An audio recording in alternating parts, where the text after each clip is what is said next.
এই ভিডিওটা দেখার আগে প্লিজ একটা লাইক দাও, প্লিজ একটা লাইক দাও, একটা সাবস্ক্রাইব করো। এখানে এদের কোনো দোষ নাই, সব দোষ জানো ক্যামেরাম্যানের।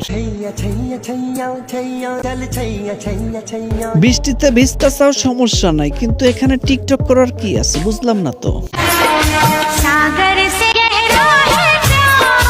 টিকটকের ফর ইউ কাপাতে এরকম ভিডিওই যথেষ্ট।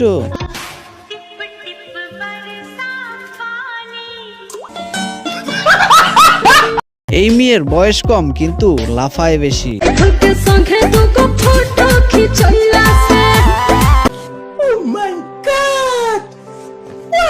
আপনি এই ভিডিওতে কোনো রকমের সাউন্ড পাবেন না, কিন্তু অন্য কিছু ঠিকই পাবেন।